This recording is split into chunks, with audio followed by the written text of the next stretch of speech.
Hello dear students, कैसे हैं आप सभी। आई होप आप सभी बहुत अच्छे होंगे। आप सभी का स्वागत है right smart Hindi YouTube channel पर और मैं तरुणा भारद्वाज आज आपको कराऊंगी very important question of geography जो एग्जाम में बार बार होते हैं रिपीट। तो पूरी क्लास पढ़िएगा। किसी भी तरह का कोई डाउट है तो चैट बॉक्स में जरूर अपने कमेंट करें। बाकी हमारा टेलीग्राम ग्रुप है, आप उसको भी ज्वाइन कर लीजिए और जिसका लिंक दिया हुआ है डिस्क्रिप्शन बॉक्स में, तो वहां भी आप अपना कोई भी डाउट है किसी भी तरह का तो वो भी क्लियर कर सकते हैं। बाकी अगर आप चाहते हैं इसी बार आपका एग्जाम क्लियर हो तो आपको प्रैक्टिस जरूर करनी पड़ेगी, because practice makes man perfect. आपने पढ़ाई कर ली, थ्योरी आपका कवर है, आपने सिलेबस पूरा कर लिया, लेकिन जब तक उस थ्योरी की, उस सिलेबस से बनने वाले क्वेश्चंस की या आपने ये चेक नहीं किया, ये प्रैक्टिस नहीं की कि इस टॉपिक से आज तक कितने क्वेश्चन आए हैं और किस लेवल के आए हैं, वो कैसे क्वेश्चन आए, कैसे स्टेटमेंट वाले, एसेशन या रीजन वाले, मैचिंग वाले, या किस तरह के क्वेश्चन आते हैं, इस टॉपिक से क्या क्वेश्चन बन सकते हैं, तो आपका एग्जाम क्लियर होने की थोड़ी उम्मीद कम हो जाती है, टाइम ज्यादा लगेगा। लेकिन आपने एक स्मार्ट स्टडी की, आपने पहले से ही, आपको पता है कि क्वेश्चन इस टॉपिक के इतने क्वेश्चन आ सकते हैं, ये क्वेश्चन बन सकते हैं, इस ऑप्शन के साथ बन सकते हैं, इन लैंग्वेज में बन सकते हैं, तो आपका जो माइंड है एक तो क्लियर हो जाएगा हर टॉपिक से बनने वाले क्वेश्चंस के लिए। तो वही बहुत जरूरी है क्योंकि आपको एग्जाम में मिलेंगे एमसीक्यूज, ऑप्शनल क्वेश्चंस, ठीक है, लेकिन बगैर जो टॉपिक है हमारा उसके बगैर अंडरस्टैंडिंग के भी आप नहीं कर सकते। उसकी समझ, उसकी अंडरस्टैंडिंग बहुत जरूरी है, तभी आप कर सकते हो उसको अच्छे से। तो कंसेप्ट आपकी क्लियर हो, डेटा और वन लाइनर चीजें आपको याद हो, उनकी समझ हो, क्योंकि आजकल ऐसे क्वेश्चन भी आने लगे हैं, 4 लाइन दे दी, 4 स्टेटमेंट दे दिए, बताइए कौन सा सही है इनमें से या कौन सा गलत है। आप 4 स्टेटमेंट को गलत या सही तभी कर सकते हो जब आपने टॉपिक समझा होगा, ठीक है बेटा। कट पेस्ट वाला या शॉर्ट टर्म से कोई भी एग्जाम क्लियर नहीं होता, आपको मेहनत करनी पड़ेगी, थोड़ा टाइम देना पड़ेगा और गारंटी है कि आपका एग्जाम क्लियर होगा। तो चलिए इसी उम्मीद के साथ हम करते हैं कुछ क्वेश्चंस जो कि एग्जाम में होते हैं रिपीट। तो फर्स्ट क्वेश्चन आप देख रहे हैं, निम्नलिखित में से हिमालय की सबसे दक्षिणी श्रेणी की पहचान कीजिए। Identify the southern most range of Himalaya among the following. तो आप सब जानते होंगे जो हमारा माउंट हिमालय है उसको हमने 4 भागों में बांट दिया है। ग्रेट हिमालय, फिर उसके पास लेजर हिमालय, फिर शिवालिक और आपका सबसे नॉर्थ में ट्रांस हिमालय। ट्रांस, महान, लघु, शिवालिक, ये आपका ट्रांस हिमालय सबसे नॉर्थ में, जो कि डिस्प्यूट है भारत और पाकिस्तान और चाइना को लेकर। फिर ये आपका महान हिमालय, ग्रेट हिमालय, जिसको हम आंतरिक हिमालय या इनर हिमालय के नाम से भी जानते हैं। फिर आपका लघु हिमालय या मध्य हिमालय, जिसको हम हिमाचल हिमालय या लेसर हिमालय भी कहते हैं। फिर आपका शिवालिक, ठीक है, और ये हमारा नॉर्थ है बेटा और ये हमारा साउथ है। तो क्वेश्चन का आंसर आपके सामने है। हिमालय की सबसे दक्षिणतम भाग हो जाएगा आपका शिवालिक रेंज। सबसे दक्षिणतम कौन सा आ जाएगा? माउंट शिवालिक, ठीक है ना। सबसे नॉर्थ में trans Himalaya, great Himalaya, lesser Himalaya और शिवालिक। कई बार क्वेश्चन ये भी आता है, आगे पीछे करके इनको दे दिया और क्वेश्चन आया कि इनमें से कौन सा ऑप्शन ठीक है जिसमें ये नॉर्थ से साउथ की तरफ अरेंज है। तो याद रखना ट्रांस, ग्रेट, लेसर, शिवालिक। और हिमालय की जो हाईएस्ट पीक है माउंट एवरेस्ट भी यहीं पर है। माउंट एवरेस्ट की अगर हम बात करें, जो माउंट एवरेस्ट है वो नेपाल में है, जिसकी ऊंचाई 8,848 मीटर है और ये ग्रेट हिमालय का ही पार्ट है। जो ग्रेट हिमालय है वो सबसे ऊंचा है, सबसे ज्यादा चौड़ाई भी इसी की है और ऊंचाई भी इसकी है। ट्रांस हिमालय की चौड़ाई इससे कम है और ऊंचाई भी कम है। फिर इसकी देखिए ऐसे है हिमालय, ये हमारा ट्रांस हिमालय, फिर ये ग्रेट हिमालय, फिर लेसर हिमालय, फिर शिवालिक। ये ग्रेट हिमालय सबसे ऊंचा है, ट्रांस हिमालय की ऊंचाई इससे कम है, फिर ये आपका लेसर हिमालय और ये शिवालिक, ठीक है बेटा। चलिए नेक्स्ट क्वेश्चन हम देखते हैं आपके लिए, सभी बच्चे आंसर जरूर करेंगे। निम्नलिखित में से कौन सा कथन प्रशांत अग्निवलय से संबंधित है? Which of the following statement best related to the Pacific ring of fire? तो पैसिफिक रिंग ऑफ फायर क्या है?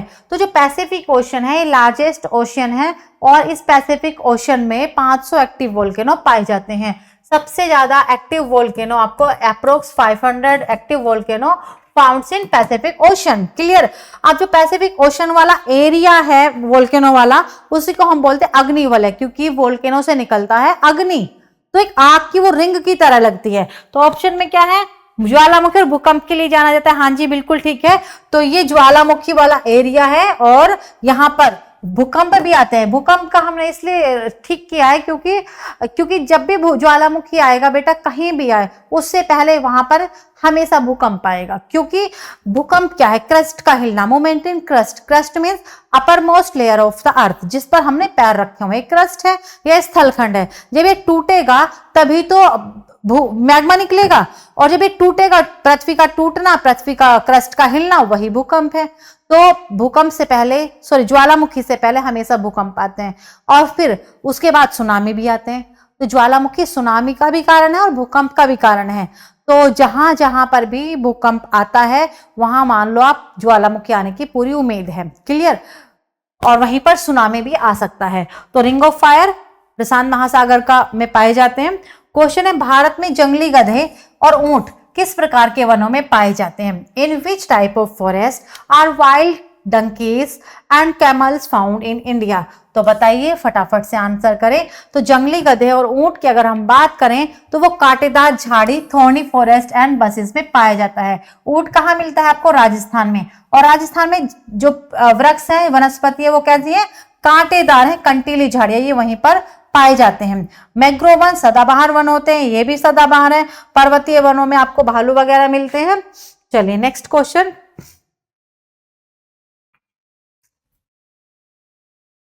नीति आयोग के राष्ट्रीय बहुआयामी गरीबी सूचकांक 2021 के अनुसार निम्नलिखित में से किस राज्य की कुल जनसंख्या का 1% से भी कम बहुआयामी गरीब है? According to NITI Aayog national multidimensional poverty index 2021, which of the following state has less than 1% of the its total population as multidimensionally poor? तो बड़ा अच्छा क्वेश्चन है। देखिए, समय समय पर, टाइम पर सर्वे होते रहते हैं, जिसमें हम देखते हैं हैप्पीनेस इंडेक्स के बारे में, हंड्रेड इंडेक्स के बारे में, गरीब कौन है, रिच कौन है, लिटरेसी रेट के बारे में हम करते रहते हैं। तो 2021 का ये सर्वे है, एक तरह से 21 का नीति आयोग का।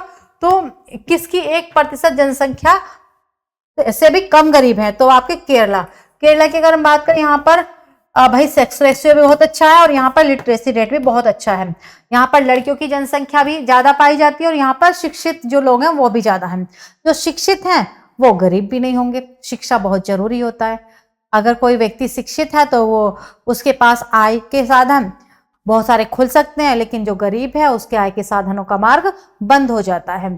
तो जो भी शिक्षित है और उसके पास बहुत सारे रोजगार के ऑप्शन मिलेंगे, याद रखना।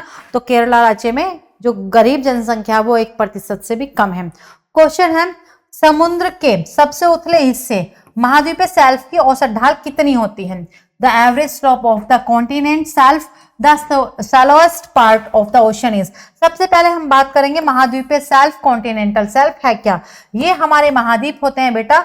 महाद्वीप जैसे ही थोड़ा सा अब ओशन स्टार्ट होंगे, लेकिन ये वाला हिस्सा यहाँ से लेकर यहाँ तक का जो हिस्सा है, यहाँ पर पानी भरा हुआ रहता है, यहाँ तक आप जा सकते हो, जिसको आप बीच भी बोलते हो, इसको हम बोलेंगे कॉन्टिनेंटल शेल्फ। फिर यहाँ पर स्टार्ट होता है ढलान और यहाँ पर भरा हुआ है फिर ओशन। तो जो कॉन्टिनेंटल शेल्फ है, पहली बात तो याद रखना, ये कॉन्टिनेंट का ही पार्ट होगा। हाँ, इस पर पानी जरूर होगा, ठीक है, लेकिन फिर जो ढलान शुरू होगा उसके बाद ये ओशन स्टार्ट हो जाते हैं, क्योंकि ढलान से ही स्लोप के बाद ही गहराई स्टार्ट होगी।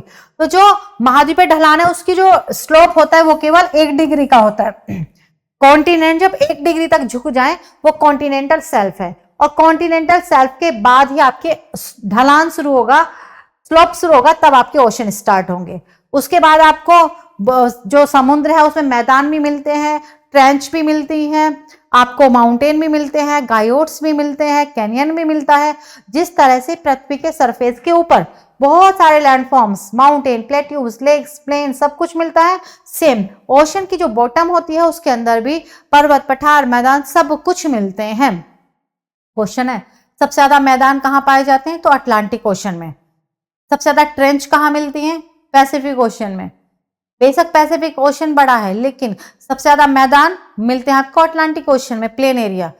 पैसिफिक ओशन में इसलिए नहीं मिलते क्योंकि अभी आपने लास्ट क्वेश्चन में पढ़ा, पैसिफिक ओशन में सबसे ज्यादा वोल्केनो पाए जाते हैं, एक्टिव वोल्केनो। और उनसे क्या निकलता रहता है, उनसे निकलता रहता है मैग्मा। मैग्मा समुद्र में निकल रहा है, वो फटाफट से ठंडा होगा, सॉलिड फॉर्म में जमा हो जाएगा और वो चट्टाने उबड़ खाबड़ बन जाएंगे, वहां पर आइलैंड्स भी बन जाएंगे। तो प्लेन एरिया वहां कम है और प्लेन एरिया कहां पर ज्यादा है, अटलांटिक ओशन में। तो याद रखना, ढलान जो समुद्र का, जब समुद्र और आपका जो महाद्वीप है वो मिलेंगे, उसको एक तरह से महाद्वीप है सेल्फ या कॉन्टिनेंटल सेल्फ बोलते हैं, जिसकी ढलान बहुत कम होती है, केवल 1 डिग्री। 2 कथन लिखे हुए हैं, अच्छे समझिए। जैसे कि बताया था आपको, आजकल ये स्टेटमेंट और एसेशन टाइप भी क्वेश्चन आ रहे हैं और वही बच्चे इन क्वेश्चन को कर सकते हैं जिसने टॉपिक को समझा होगा। चलिए, क्वेश्चन है, भारत की जलवायु की उत्तर भारत की जलवायु वर्ष भर एक समान रहती है। The climate of north India remains the same through out the year. भाई ऐसा तो बिल्कुल हमें देखने को नहीं मिलता। भारत की जलवायु तो हम उत्तर भारत में ही, एक तरह से दिल्ली, उत्तर प्रदेश, ये आपका जम्मू, यहाँ तो कभी गर्मी है, कभी सर्दी है, कभी रेनी सीजन है, तो एक जैसा तो नहीं है, इसलिए ये स्टेटमेंट गलत है। क्वेश्चन है आपका, हिमालयन मध्य एशिया से आने वाली अत्यधिक ठंडी हवाओं से भारतीय उपमहाद्वीप की रक्षा करता है। The Himalaya protect the sub continent from extremely cold winds coming from the central Asia. तो बिल्कुल सही। आपको पता है हिमालय पर्वत हमारे लिए बहुत ही ज्यादा महत्वपूर्ण है, इससे बहुत सारी जड़ी बूटियां भी मिलती हैं और जो उत्तरी साइबेरिया से आने वाली ठंडी हवाओं से भी भारत की रक्षा करता है, शत्रुओं से भी रक्षा करता है। हिमालय पर्वत का भारत के लिए बहुत ही ज्यादा इंपॉर्टेंट रोल है। तो बिल्कुल ठीक है, आपका ए गलत है और आर सही है। तो आंसर आपका क्या बन जाएगा, आंसर बन जाएगा आपका सी, केवल बी सही है, ए आपका गलत है। चले, क्वेश्चन है, भारत ने किस पड़ोसी देश के साथ 1996 में गंगा जल को साझा करने और इसके प्रभाव को हस्ताक्षर किए थे? With which neighbouring country did India sign an agreement on sharing of Ganga water and its flow in 1996?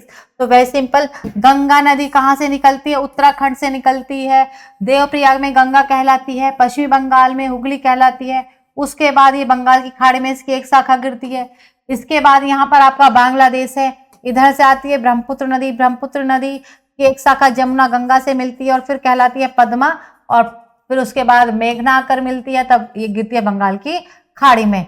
तो यहाँ पर बांग्लादेश है, डिस्प्यूट किसके साथ होगा, वेरी सिंपल, बांग्लादेश के साथ। तो गंगा नदी जल विवाद था आपका बांग्लादेश के साथ, ठीक है। समझौता कब हुआ, ट्रीटी कब हुई आपकी, 1996 में। और 1960 में क्या हुआ था, सिंधु नदी, 1960 में इंडस ट्रीटी, सिंधु जल विवाद हुआ था, क्योंकि सिंधु नदी कहाँ से निकलती है, तिब्बत पठार से निकलती है, तिब्बत पठार से निकलकर भारत में फ्लो करने के बाद ये पाकिस्तान में जाने के बाद अरब सागर में गिर जाती है। तो सिंधु जल समझौता हुआ था भारत पाकिस्तान के बीच में, इंडिया और पाकिस्तान के बीच में 1960 में इंडस रिवर को लेकर, और गंगा नदी जल विवाद था भारत और बांग्लादेश के बीच में, और समझौता हुआ आपका 1996 में। क्वेश्चन है, सौर मंडल के निर्माण और निरूपण की व्याख्या करने के लिए सर्वाधिक व्यापक रूप से स्वीकृत मॉडल कौन सा है? Which is the most widely accepted model to explain the formation and evolution of the solar system? भाई जो अगर बात करें यूनिवर्स की या सोलर सिस्टम की, तो सच्चाई ये है कि हमें किसी को नहीं पता यूनिवर्स का ओरिजिन कैसे हुआ, सोलर सिस्टम का ओरिजिन कैसे हुआ। सभी अपनी अपनी थ्योरी दे रहे हैं, कोई कुछ किसी तरह से बता रहा है, कोई किसी तरह से बता रहा है, लेकिन फिर भी जो अब तक का सबसे अच्छा मॉडल है वो कौन सा है, किसके द्वारा? तो वो है आपका निहारिकीय परिकल्पना, नेबुलर हाइपोथेसिस या बिग बैंग थ्योरी भी जिसको हम बोलते हैं। इन्होंने बताया बिग बैंग थ्योरी, ठीक है। इन्होंने क्या बताया, जहां पर आज पूरा यूनिवर्स है वहां पहले केवल हीलियम गैस थी, हाइड्रोजन गैस थी और सैंड पार्टिकल्स थे। तो हीलियम, हाइड्रोजन और सैंड पार्टिकल्स की एक सॉलिड बॉडी चेंज हुई, सॉलिड बॉडी ठोस पिंड बना, जिसको हमने नेबुला कहा। इस नेबुला में हीलियम और हाइड्रोजन गैस थे, तो हीलियम और हाइड्रोजन गैस की वजह से यहाँ पर बिग बैंग हुआ, महाविस्फोट हुआ, जिससे बहुत सारी सॉलिड बॉडीज अलग हो गई, और इन सॉलिड बॉडीज को हमने इनकी कैरेक्टरिस्टिक्स के बेस पर अलग अलग नाम दिए। किसी को हमने प्लैनेट्स बोला, किसी को एस्ट्रॉइड्स बोला, किसी को मेटियोराइट्स बोला, जैसी जिसकी विशेषता वैसे उनको पद में मिली, जैसे उनकी चीजें मिली। तो अब जो मानते हैं वो नेबुलर हाइपोथेसिस मानते हैं। यूनिवर्स का ओरिजिन किससे हुआ, नेबुला से हुआ, तो भी आंसर ठीक है। हीलियम हाइड्रोजन धूल कणों से हुआ तो भी ठीक है, क्योंकि नेबुला किसका बना, ठोस पिंड किसका बना था, हीलियम हाइड्रोजन और सैंड पार्टिकल्स का। चलिए क्वेश्चन है नेक्स्ट। भाई सभी बच्चे आंसर जरूर करते रहें और किसी भी तरह का डाउट है तो जरूर आप अपने डाउट्स क्लियर करें। क्वेश्चन है वैश्विक भुखमरी सूचकांक 2022 के अनुसार इनमें से कौन सा एकमात्र पड़ोसी देश 121 देशों में से 109 के साथ भारत से पीछे है। According to the Global Hunger Index 2022, which of these is the only neighboring country behind India with a rank of 109 out of 121 countries. तो इसका जो सही आंसर है वो आपका अफगानिस्तान, भारत का पड़ोसी देश है अफगानिस्तान। 2022 में हंड्रेड इंडेक्स आया तो इसकी 121 देशों की हंड्रेड इंडेक्स में वो शामिल थे, उसमें से इसकी 121 रैंक थी जो कि भारत से पीछे है और भारत इससे आगे है। समय समय पर बताया कि आपको इंडेक्स वगैरह आते रहते हैं, हंगर इंडेक्स, हैप्पीनेस इंडेक्स, ये सब। काल बैसाखी क्या है, व्हाट इज काल बैसाखी? तो काल बैसाखी क्या है, मानसून से पहले कभी कभी बारिश आती है तो इसको हम काल बैसाखी, केरल कर्नाटक में इसको आम्र वर्षा के नाम से भी जानते हैं क्योंकि ये झंझावत है और ये आम की फसल के लिए अच्छी मानी जाती है। भारत वैसे तो मानसूनी जलवायु का देश है, मानसूनी पवनों का देश है। क्वेश्चन, चंबल, हिंडन और टोंस नदियां निम्नलिखित में से किसकी सहायक नदियां हैं? Chambal, Hindon and Tons river are tributary of which of the following? तो एक हमारी नदी है गंगा नदी, एक हमारी कौन सी नदी है आपकी? गंगा नदी, ठीक है ना। गंगा नदी जो कि भारत की सबसे लंबी और पवित्र नदी है, ठीक है ना बेटा। अब इसमें क्या है, इसकी सबसे लंबी सहायक नदी है यमुना नदी। इसमें सबसे ज्यादा लंबी नदी कौन सी है आपकी? यमुना। गंगा सबसे लंबी नदी और यमुना, ठीक है। और यमुना में आकर मिलती हैं आपकी चंबल, हिंड, टोंस, ये सब। हिंडन, ये चंबल, हिंडन, टोंस, तो ये आपकी यमुना की सहायक नदियां। बड़ी बड़ी नदियां होती हैं, बड़ी बड़ी नदियों में छोटी छोटी नदियां आकर मिलती हैं, उनको हम ट्रिब्यूटरीज या सहायक नदियां कहते हैं, ठीक है ना। भारत की सबसे लंबी नदी गंगा और यमुना भारत की सबसे लंबी सहायक नदी है और यमुना में जो आकर मिलती हैं वो यही आपकी चंबल, हिंडन, टोंस। और जो चंबल नदी है इसने तो भारत में सबसे ज्यादा अपरदन किया है, कटाव किया है। मध्य प्रदेश में जो धरातल है हमारा सरफेस का सबसे ज्यादा कटाव चंबल नदी ने ही किया है। नेक्स्ट क्वेश्चन है बेटा आपके लिए, भारत में निम्नलिखित में से परिवहन का कौन सा साधन पेट्रोलियम और गैस की आपूर्ति में वाहनांतरण की हानियां तथा देरी में को कम करता है? In India, which of the following models of transport reduce transshipment losses and delay in the supply of petroleum and gas? तो आपको पता ही हमें एक स्थान से दूसरे स्थान पर एक्सपोर्ट इंपोर्ट करना होता है तो उसके लिए हम बहुत अलग अलग तरह के परिवहन के साधनों का प्रयोग करते हैं। एक व्यापार के लिए एक देश से दूसरे देश पर हम शिप के द्वारा जाते हैं, ओशियन का द्वारा जाते हैं, लेकिन कुछ वस्तु ऐसे होती हैं जिसका हम पाइपलाइन से क्या करते हैं, एक्सपोर्ट या इंपोर्ट करते हैं। तो वो है आपका कौन कौन है? पाइपलाइन से, जैसे कि पेट्रोलियम है और प्राकृतिक गैस है। ये जो गैस है पेट्रोलियम है, इनको हम पाइपलाइन से। सड़क मार्ग, जल मार्ग, रेलवे, शिप, एयरवेज, रोडवेज, जो ट्रांसपोर्ट है उसके अलग अलग साधन है, जैसे ये आपका रेलवेज है, रोडवेज है, ऐसे पाइपलाइन भी है। पाइपलाइनों से हम ध्यान रखना है, वेरी इंपॉर्टेंट क्वेश्चन है, ये आपका पेट्रोलियम और गैस का आयात निर्यात करते हैं।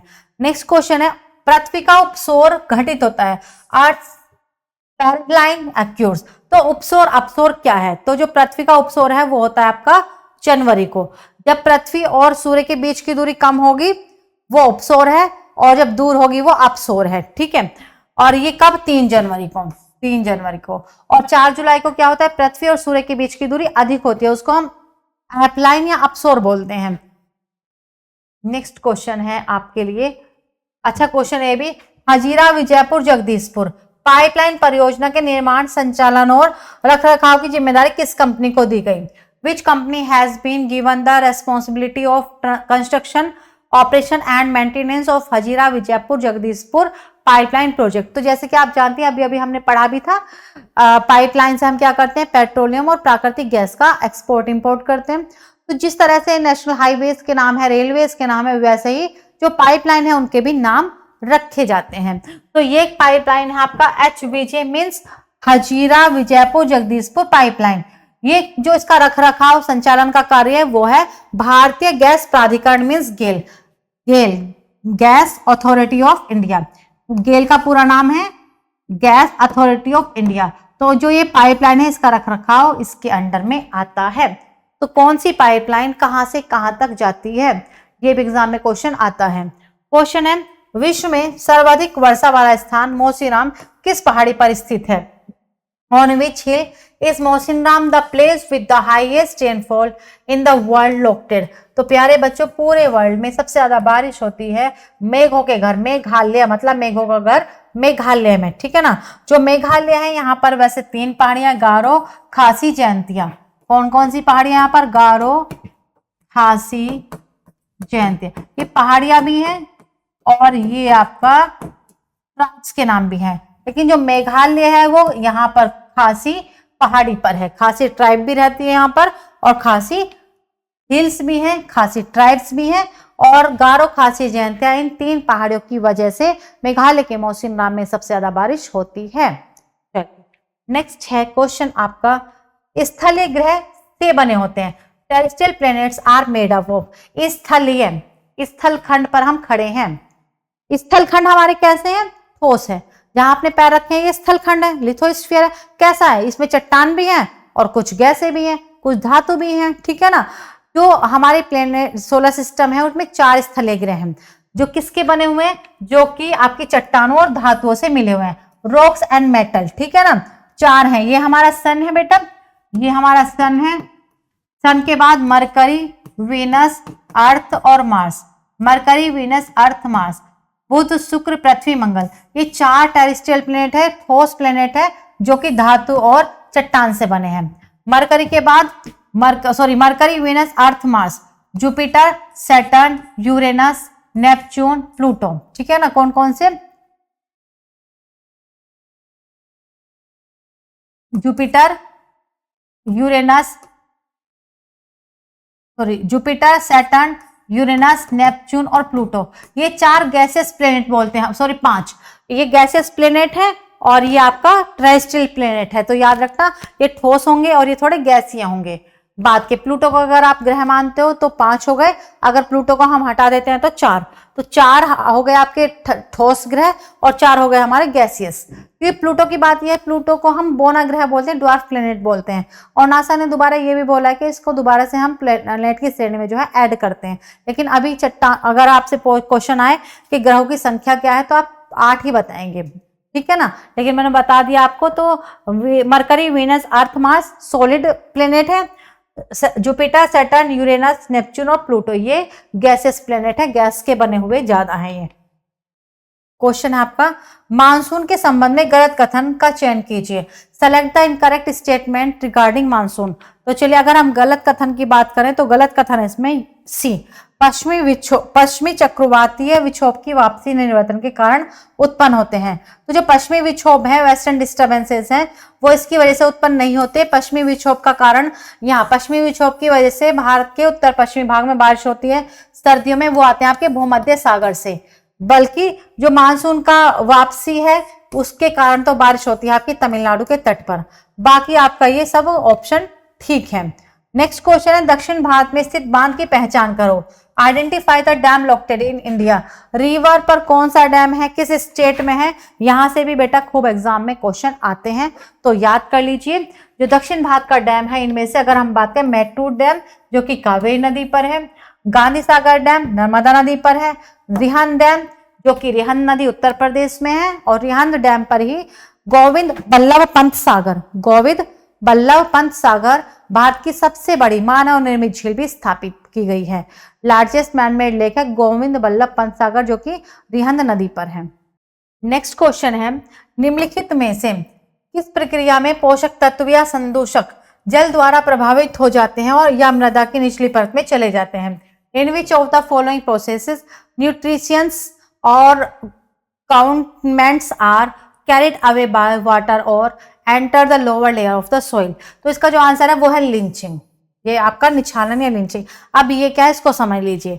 यहाँ पर बेटा पहले से ही एक सॉइल है, यहाँ पर क्या है, एक मृदा है। अब यहाँ पर बहुत ज्यादा रेनफॉल हो जाती है, बारिश हो जाती है, ठीक है। यहाँ पर क्या हो गई, रेनफॉल हो गई। तो इस रेनफॉल की वजह से क्या होगा, जो मृदा के ऊपरी पोषक तत्व हैं वो बारिश के पानी के साथ बहकर नीचे चले जाते हैं। तो इसी को हम बोलते हैं निंछालन या लिंचिंग की प्रोसेस। जब बारिश के जल के साथ मृदा के ऊपरी जो टॉप लेयर है उसके पोषक तत्व, उसके न्यूट्रिशंस चले जाते हैं मृदा की निचली लेयर में। आपने देखा होगा पानी आप कहीं पर डालते हो तो वो पानी नीचे चला जाता है, वो पानी मिट्टी के अंदर चला जाता है। तो मिट्टी, जब वो पानी नीचे जा रहा है तो वो जो मृदा के ऊपरी परत के पोषक तत्व हैं वो भी नीचे जा रहे हैं। तो उस प्रोसेस को हम बोलते हैं निंछालन या लिंचिंग, ठीक है। निम्नलिखित में से किस भारतीय राज्य में दक्षिणी पश्चिमी मानसून सबसे पहले वर्षा लाता है? In which of the following Indian state does the south west monsoon bring rainfall? तो इसका आंसर सब जानते हैं, इसका आंसर है केरला स्टेट, ठीक है ना। केरल राज्य में 5 जून के पास सबसे पहले अरब सागर का मानसून एंट्री करता है। भारत के मानसून को हमने 2 भागों में बांटा हुआ है, बंगाल की खाड़ी का मानसून या अरब सागर का मानसून, ठीक है। जो अरब सागर का मानसून है वो सबसे पहले आएगा आपका केरल राज्य में 5 जून के आसपास, इसकी डेट है, और पूरे भारत में बारिश करेगा। और कोस्टल एरिया पर ज्यादा बारिश होगी। जैसे जैसे मानसून अंदर की तरफ जाएगा वैसे वैसे क्या होगा, वर्षा की मात्रा और वर्षा के दिन कम होते जाएंगे। जहां पर सबसे पहले मानसून एंट्री करता है वहां सबसे ज्यादा बारिश करेगा, वहां सबसे ज्यादा दिनों तक रुका रहेगा। चलिए नेक्स्ट क्वेश्चन है आपके लिए, हुक्का जलप्रपात कहाँ स्थित है? वेयर आर हुक्का फॉल्स लोकेटेड? तो आपको पता है जो हुक्का वाटरफॉल है वो आपका न्यूजीलैंड में है। और इस क्वेश्चन से आपको यह अनुमान लगा लेना चाहिए कि वर्ल्ड के जो वाटरफॉल हैं वो भी एग्जाम में पूछे जाते हैं। भारत के तो आपको पता ही है, भारत का हाईएस्ट वाटरफॉल पहले जोग था जिसका नाम गरसप्पा या महात्मा गांधी था। अब भारत का एक और नया खोजा गया है, कौन सा? कुचिकल वाटरफॉल, वो भी कर्नाटक स्टेट में ही है, वराही नदी पर है, पश्चिमी घाट पर्वत पर है, जिसकी ऊंचाई 455 मीटर के आसपास है। तो जो वाटरफॉल है वो भी वेरी इंपॉर्टेंट क्वेश्चन आता है। वाटरफॉल भी रिवर बनाती हैं, डैम भी रिवर पर बनते हैं, रिवर का ओरिजिन भी पूछते हैं, रिवर किस किस स्टेट से आती है। तो रिवर वाला चैप्टर बड़ा इंपॉर्टेंट है क्योंकि एक रिवर से अलग अलग टॉपिक निकल कर आते हैं। रिवर से डैम का टॉपिक निकला, रिवर से वाटरफॉल का टॉपिक निकला, ठीक है ना। तो और रिवर पर जो ये आपका निकनेम होते हैं वो भी निकलते हैं, कौन सी नदी पर कौन सा नगर बसा हुआ है। चलिए क्वेश्चन है बेटा आपके लिए नेक्स्ट, कितने ग्रह स्थलीय हैं? How many planets are terrestrial planet? तो अभी आपको बताया था कौन कौन से, मरकरी, वीनस, अर्थ, मार्स, बुध, शुक्र, पृथ्वी, मंगल। मरकरी, वीनस, अर्थ, मार्स, ये 4 स्थलीय ग्रह हैं, भारत पृथ्वी की तरह हैं। बाकी के जो ग्रह उनमें गैसों की मात्रा ज्यादा है, वो सॉफ्ट नहीं है ज्यादा। चलिए क्वेश्चन है आपका, पूर्व की ओर वाली किस नदी की द्रोणी झारखंड, छत्तीसगढ़, ओडिशा राज्यों को घेरती है और इसका जलग्रहण क्षेत्र 39,033 स्क्वायर किलोमीटर है? Which is east facing river basin covers the state of Jharkhand, Chhattisgarh and Odisha and has a catchment area of 39,033 square kilometre? तो इसका जो आंसर है वो है बेटा ब्राह्मणी। मतलब जो ब्राह्मणी नदी है वो कहाँ कहाँ, झारखंड में फ्लो करती है, छत्तीसगढ़ में और ओडिशा राज्य में फ्लो करती है। और इसका जो जलग्रहण क्षेत्र एरिया है वो है 39,033 स्क्वायर किलोमीटर। इसका नाम है ब्राह्मण नदी और ये पूर्व की तरफ बहने वाली नदी है। क्वेश्चन है, भारतीय मानसून के संबंध में निम्नलिखित में से कौन सा कथन सत्य नहीं है? विच of the following statement is not true regarding the Indian monsoon? आइए देखते हैं। तो मानसूनी वर्षा भारतीय कृषि की जीवन रेखा, ये तो ठीक है। Monsoon rain is the life line of Indian monsoon, बिल्कुल ठीक है, क्योंकि भारतीय जो मानसून है उस पर भारतीय कृषि निर्भर करती है, ठीक है। भारत मानसूनी वर्षा जेट प्रवाह संबंधी से प्रभावित होती है, ये भी ठीक है। जो जेट स्ट्रीम होती हैं जो कि वायुमंडल के ऊपरी भाग में चलती हैं, उससे भी जो जेट पवने हैं वो भी भारतीय मानसून को प्रभावित करती है, ठीक है। हिमालय मानसून वर्षा महत्वपूर्ण भूमिका निभाता है, ये भी बिल्कुल ठीक है। वहीं हिमालय जो पर्वत है वो मानसूनी वर्षा में मानसून का जो डिस्ट्रीब्यूशन है उसमें बहुत महत्वपूर्ण भूमिका निभाता है। जो सही नहीं है वो ये है आपका, मानसूनी वर्षा की उच्च प्रभावित नहीं करती, गलत है, क्योंकि और ये इसका आंसर आ जाएगा।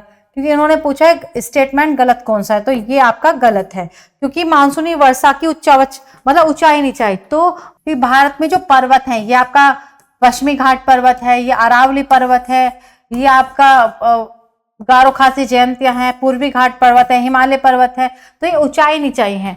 उच्चावच मीन्स ऊंचाई नीचाई, तो ये तो भारतीय मानसून को प्रभावित करते हैं, तो ये आंसर आपका हो जाएगा गलत, क्योंकि इसमें लिखा है भारतीय वर्षा की उच्चावच विशेषताएं प्रभावित नहीं करती। Monsoon rainfall is not affected by relief features, तो ये गलत है। जो भी ऊंचाई नीचाई है वहां वो भारतीय मानसून को प्रभावित करेगी। नेक्स्ट क्वेश्चन है, कौन से बंदरगाह भारत के पश्चिमी तट पर स्थित हैं? Which ports are located on the west coast of India?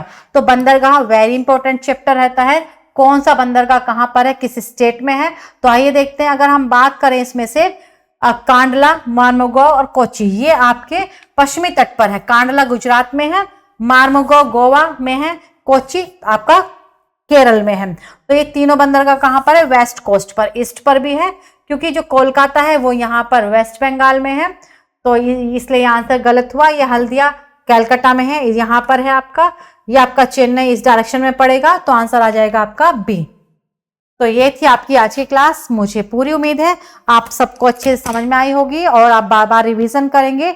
इसी तरह से आप हर क्लास को अच्छे से पढ़ें, रेगुलर पढ़ें, अगर आप चाहते हैं इसी बार आपका सिलेक्शन हो, क्योंकि बगैर मेहनत के बेटा कुछ नहीं होता है। आपको डीमोटिवेट करने वाले, आपको अपने लक्ष्य से भटकाने वाले आपको कदम कदम पर मिल जाएंगे, लेकिन आप अपने लिए पढ़ो, अपना टाइम यूटिलाइज करो। सिर्फ आपको आपके पेरेंट्स, आपके टीचर्स ही आपको अच्छा गाइड करेंगे, बाकी जो लोग होते हैं वो आपकी सफलता से खुश नहीं होंगे। इसलिए अच्छे लोगों के साथ, पॉजिटिव लोगों के साथ, अपने टीचर्स के साथ, अपने यूट्यूब चैनल के साथ, अपने पेरेंट्स के साथ रहिए, उनका कहना मानिए और अपने लक्ष्य को जल्दी से प्राप्त करके जो भी चीज़ आप ज्योग्राफी में पढ़ रहे हैं उनको घूम कर भी आइए। एक ही लाइफ है, छोटी सी लाइफ है, इसी में आपको सिलेक्शन भी लेना है, इसी में आपको पृथ्वी भी घूमनी है।